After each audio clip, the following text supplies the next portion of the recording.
Welcome to the next installment of our Aussie Author Month romance vodcasts. For the next little while, we're going to talk about the different genres of, well, I suppose the different subgenres of romance and the amazing Aussie authors who write within those subgenres. And we're going to talk a little bit about our favorite books in those areas as well. This time we're talking about paranormals. And I have to admit, I have some issues with my paranormal books at the moment. It seems that I've loaned out the first book of every paranormal series that I wanted to talk about today, so I'm going to have to show off either later books in the series or authors' other series. So I'm going to start with probably Australia's most famous paranormal author, who is, of course, Keri Arthur. This is Destiny Kills, which is the sort of a series that she was doing at the same time as her Riley Jenson series about dragons.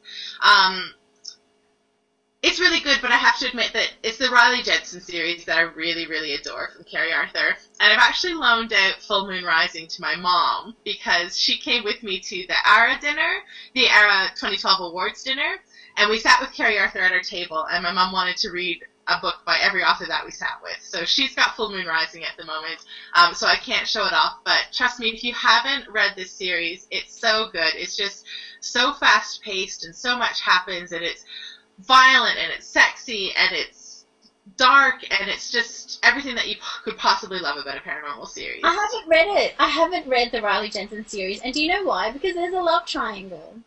There is, there is, and I have to admit, people die in that series. Maybe you know, people that you really love. And who she ends up with, I can possibly read it, because then I'll know who the proper person is at the end that I need to stick up for.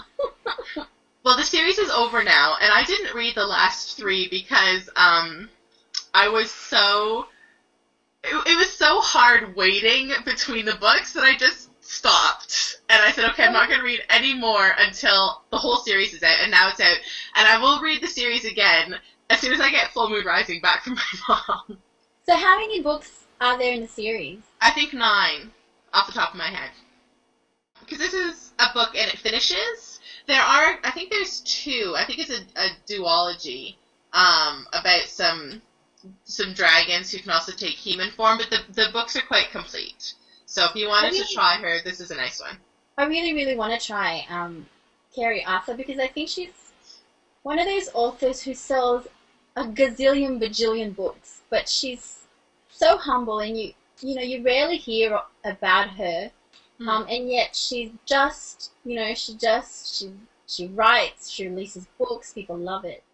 She hits the New York Times bestseller list with every single one of the books that she releases, and nobody ever talks about her. They're all going on about, how nobody in Australia can make a living as a writer, how Australia has no true international bestsellers except for Bryce Courtney, and I just want to hit them over the head because here's Keri Arthur, who's done some amazing, amazing things, and she's just shuffled aside. She's been writing in this genre before it became popular. So actually, I think, if I have this right, she's one of the pioneers of the urban fantasy with romantic elements type of stories. Because she's been writing since the 90s, hasn't she? Yeah, and she's one of those. She's one of the success stories of ebook to print. Because she published. I'm really sure that she published Full Moon Rising first with Lucid.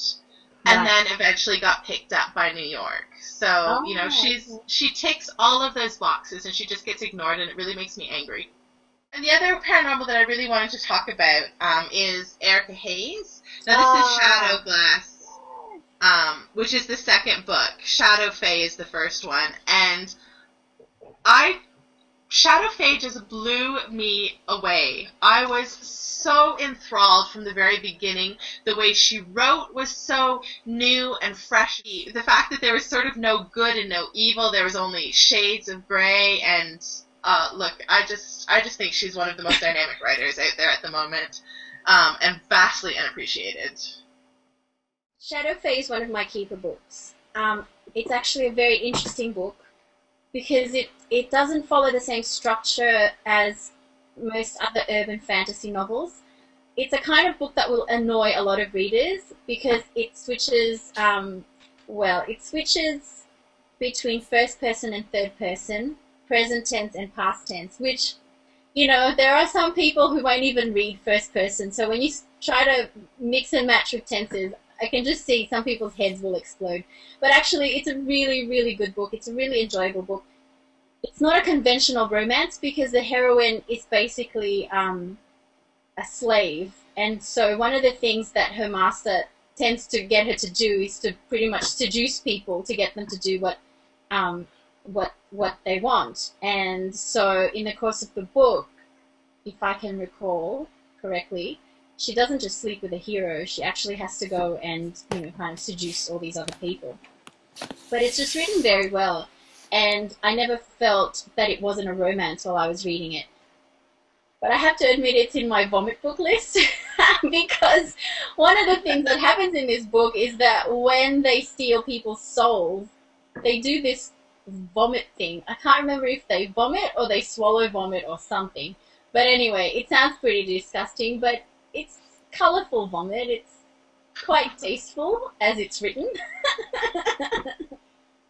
Fairy vomit doesn't count as real vomit. I've got Diamond's book, which is Blood Cursed, which again I read, but then didn't get to review in a timely manner, so I have to read it again before I review it. But I was so sad because I think this is the last book that she plans to write for this series unless somebody decides to pick it up again. And that's just very depressing for me because I'm kind of invested in the series.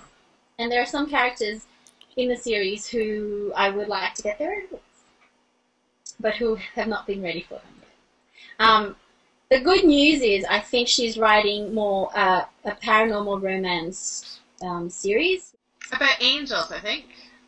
Or yeah, it's about the apocalypse and some fallen angels. Yes, that's right. But it's not set in Australia, I don't think. I think it's set in New York. Yeah, which is another loss because I do love the Melbourne setting of the Shadow Fae Chronicles. Actually, I should say reading Shadow Fae is like reading on drugs. It's very psychedelic, very dreamy. There's lots of colourful stuff. I do have some paranormal romance ebooks. I've got Angel Thief by Jenny Schwartz, which I read a couple of years ago. I have to reread it so that I can review it because I can't actually remember much about it. I think it was set in Australia as well. There's Tracy O'Hara, who also writes paranormal romance but do you about think vampires. They're not Australia romance? set. Well, she's a bit tricky because she's urban fantasy, but she does write under the name Tracy Summers for the Harlequin Spice line, which are the short erotic romance ebooks. And she wrote her very first Spice, which I can't remember the name of, was just fascinating in the way that it was done, and it had a completely unexpected ending, something that I know made a lot of readers really angry, but I just thought it was taking a lot of risks, and it really worked for me. I really liked it. But again, I know that there were some readers who wrote to her and said, "What were you thinking? I can't believe that you did this." And I thought, thank God you did this. I enjoyed her first one, Night's Cold Kiss, and I think that was a paranormal romance. The romance was very much central to the story.